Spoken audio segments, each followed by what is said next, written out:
Hepinize selamlar Donanım Depo izleyicileri. 5060'lı 7500F'li sistemiyle karşınızdayız. Sistemimizin özelliklerine geçmeden önce bu tarz içeriklerin daha fazla olmasını istiyorsanız kanalımıza abone olup bildirimleri açmayı unutmayın. Sistem özelliklerimize gelecek olursak ekran kartımız RTX 5060 8 GB DLSS 4 destekli Gameward modeli bir ekran kartı. DDR5 bir anakartımız olan A620 Asus Prime modeli. Tabii ki de buna çok güzel gidecek bir işlemci Ryzen 5 7500F. Yanında 16 GB DDR5 5600 MHz'lik bir RAM'imiz mevcut. Stok fan yerine kule tipi tercih ettik. Hazır sistem olsa da biz yine en güzel şekilde fiyat performans bir sistem toplamak için elimizden geleni yapıyoruz. O zaman sistemimizi toplama aşamasına geçelim. Şimdiden iyi seyirler. Kasamızı toplama aşamasına geldik. Ekran kartımızı şöyle kenara alalım.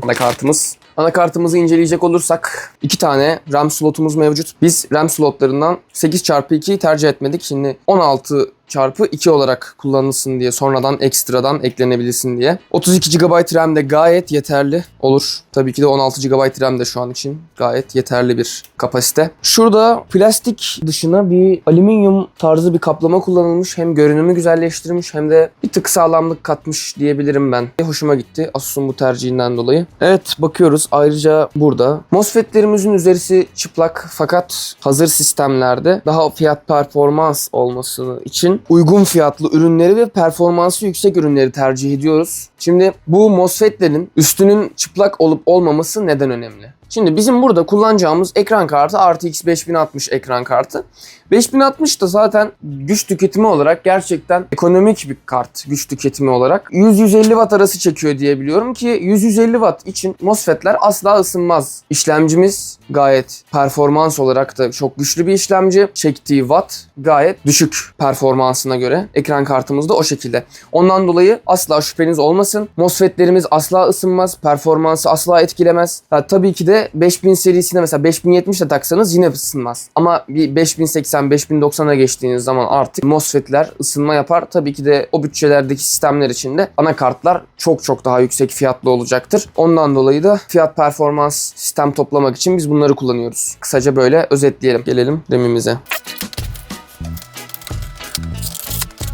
RAM'imiz şık bir RAM. 5600 MHz frekansında bir RAM. Slotlarımız açık. Sistemi toplarken aynı zamanda parçalarında nasıl takıldığını göstereyim size hafiften de olsa. Hani en azından evde kendiniz RAM, ekran kartı, işlemci takabilin. Burada RAM'imizi şu hizasına dikkat ediyoruz. Pinlerine ters çevirip bu şekilde zorlamayın çünkü hizası denk gelmezse pinleri kırarsınız, RAM çöp olur. Şimdi şöyle RAM'imizi takalım. Buradan da bir tık şu kapandı gördüğünüz gibi. Diğeri açık kaldı. Diğerini de kapatalım. Evet. Tam cuk diye oturdu gördüğünüz gibi. Şimdi M.2 SSD'miz var burada. M.2 SSD'mizi de göstereyim. Şu şekilde takıyoruz.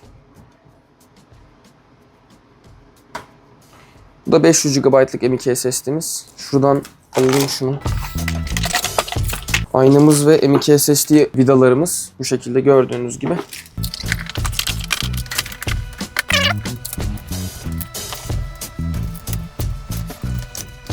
Görmüş olduğunuz M.2 SSD slotumuzun arkasındaki vidayı takalım.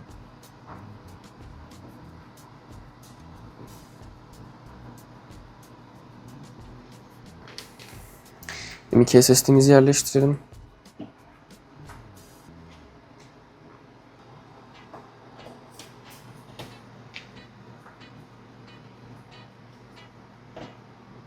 Evet, M.2 SSD'mizde oturtmuş bulunmaktayız. Anakart üzerinde yapmamız gereken başka bir işlem kalmadı.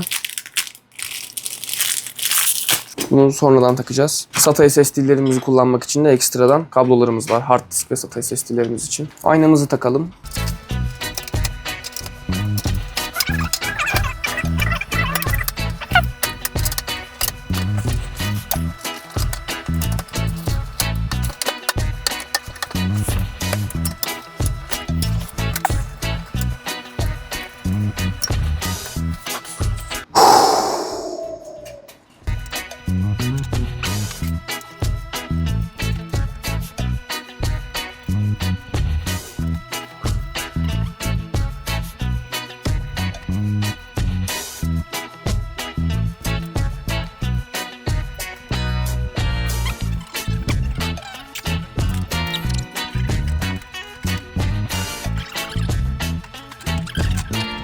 Şurada görmüş olduğunuz delikleri denk getireceğiz. Ondan dolayı şurada 2 tane eksik giriş vardı, bir de girişi vardı, onları ekledim.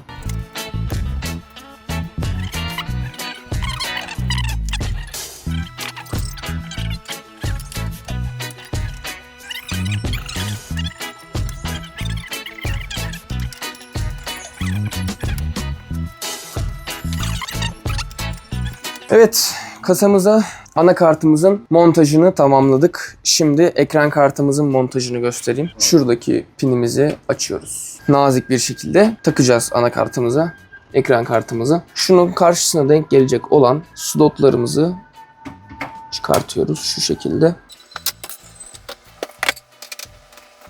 Şuradaki kapağımızı da çıkartalım. Şurada ekstra bir kapağımız var. Evet. Evet, gördüğünüz gibi çıt sesi geldi, oturdu ekran kartımız. Evet, donanım depo izleyicileri, kasamızı topladık. Ön tarafı mesh panel olan şık bir kasamız. Burada reset butonuyla, butonu değil ayrıca RGB butonu var. Işıkları değiştirebiliyorsunuz. Bu şekilde. Şöyle göstereyim. Cam panel var burada. Onu da videoda daha net çıksın diye takmadım. Satın almak için bize açıklamada bıraktığımız numaradan iletişime geçebilirsiniz. Donanım depo herkese iyi oyunlar diler.